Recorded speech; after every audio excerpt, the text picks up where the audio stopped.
এতিয়াও আপোনাৰ অৰুণোদয়ৰ ধন একাউণ্টত সোমোৱা নাই নেকি? যদি সোমোৱা নাই এই ভিডিঅ'টো আপোনাৰ কাৰণে অতি গুৰুত্বপূৰ্ণ, কাৰণ আপুনি এই ভিডিঅ'ৰ জৰিয়তে বুজি পাব কিয় আপোনাৰ একাউণ্টত অৰুণোদয়ৰ ধন এতিয়াও সোমোৱা নাই। সো কেইবাটাও কাৰণ হ'ব পাৰে, তাৰে ভিতৰত মই আপোনালোকক দুটা কাৰণ মই বুজাই দি আছোঁ, যিটো মই প্ৰেক্টিকেলি দেখা পাইছোঁ। মই যিহেতু CSC চেণ্টাৰ চলাওঁ, মোৰ তাত বিভিন্ন ধৰণৰ কাষ্টমাৰ আহে। মই এটা প্ৰেক্টিকেলি আপোনালোকক উদাহৰণ এটা দি আছোঁ যে একাউণ্ট ৰিলেটেড ইছ্যু এই বস্তুটো কি হয় আপুনি প্ৰথমতে জানি লওক। আপোনাৰ আগতে AGBB বেংক বা SBI, ইউকো বেংক যিকোনো বেংকত একাউণ্ট আছিলে, সেইটোত আপুনি অৰুণোদয়ৰ ধন লাভ কৰিছিলে। কিন্তু আপুনি ৰিসেন্টলি এটা নতুনকৈ একাউণ্ট খুলিছে। যেহেতু আজিকালি একাউণ্ট খুলিব গ'লে আধাৰেদি একাউণ্ট খুলিব লাগে, সো আপুনি আধাৰেদি একাউণ্ট খোলাৰ লগে লগে সেই একাউণ্টত আপোনাৰ আধাৰো লিংক হৈ গ'ল, প্লাছ আপোনাৰ DBDটো লিংক হৈ গ'ল। DBD লিংক হোৱাৰ লগে লগে এইবাৰৰ যিটো অৰুণোদয়ৰ ধন, সেই অৰুণোদয়ৰ ধনটো DBD ৱাইজ অৰুণোদয়ৰ ধন দিছে। তাৰ মানে আপোনাৰ আধাৰ নাম্বাৰত অৰুণোদয়ৰ ধনটো প্ৰেৰণ কৰিছে। আপোনাৰ আধাৰৰ লগত যিটো DBD লিংক একাউণ্ট কানেক্ট হৈ আছে, সেই একাউণ্টলৈ অৰুণোদয়ৰ ধন গুচি গ'ল। সো আপুনি যদি আগৰ একাউণ্টটো চেক কৰি আছে, অৰুণোদয়ৰ ধন সোমোৱা নাই, আপোনাৰ যদি বেলেগ আৰু একাউণ্ট আছে, সেইবোৰ একাউণ্টো আপুনি চেক কৰক, তেতিয়াহে আপুনি গম পাব আপোনাৰ অৰুণোদয়ৰ ধন সোমাইছে নে নাই। যদি সোমোৱা নাই, শেষলৈকে চাই থাকক, কি কৰিব লাগিব মই সম্পূৰ্ণ প্ৰচেছ বুজাই দি আছোঁ। 2 নম্বৰ কাৰণ হ'ব পাৰে যাৰ কাৰণে আপোনালোকৰ অৰুণোদয়ৰ ধন সোমোৱা নাই। যেহেতু চৰকাৰে এটা নিয়ম বান্ধি দিছে, ফাৰ্ষ্টত যেতিয়া অৰুণোদয় আছিলে তেতিয়া সেই নিয়মটো নাছিলে বাৰু। ফাৰ্ষ্টত আছিলে যে যিসমূহ অৰুণোদয়ৰ ৰোলত পৰিছে যে এইখিনি মানুহে যেনিবা বিকলংগ, বিধৱা, বিবাহ বিচ্ছেদ, বিয়া হ'ব পৰা নাই বা ঘৰত বহুত দুৰাৰোগ্য ৰোগত আক্ৰান্ত হৈ আছে, তেনেকুৱা ব্যক্তিৰ পৰিয়ালে এই অৰুণোদয়ৰ ধন লাভ কৰিছিলে। কিন্তু পিছলৈকে নিয়ম এটা আনি দিলে যে ৰেচন কাৰ্ড থাকিব লাগিব। অৰুণোদয় পাবলৈ হ'লে ৰেচন কাৰ্ড লাগিব। যাৰ নামত ৰেচন কাৰ্ড আছে সিহে অৰুণোদয়ৰ ধনটো লাভ কৰিব।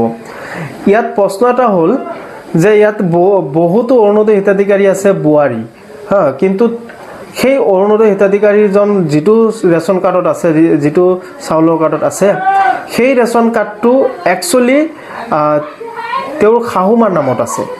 তেনে ক্ষেত্ৰত ৰেচন কাৰ্ড যদি শাহুমাৰ নামত থাকে, সেই বোৱাৰীজনীও হয়তোবা অৰুণোদয়ৰ পৰা বঞ্চিত হ'ব পাৰে, কাৰণ সেই শাহুমাজনীও হয়তোবা অৰুণোদয়ত এপ্লাই কৰিছে।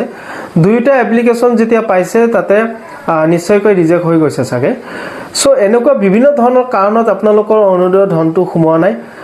সো আপুনি এতিয়া যদি অৰুণোদয়ৰ ধন একাউণ্টত সোমোৱা নাই, এতিয়া কি কৰিব লাগিব চাওক। আমাৰ মাননীয় মুখ্যমন্ত্ৰী আৰু মাননীয় বিত্তমন্ত্ৰীদেৱে এই কথা ঘোষণা কৰিছে যে কেইদিনমান আগত, অৰুণোদয় দিয়াৰ আগত, যে প্ৰত্যেক সমষ্টিতে একোজনকৈ অৰুণোদয় সহায়ক বা অৰুণোদয় সাৰথী থাকিব।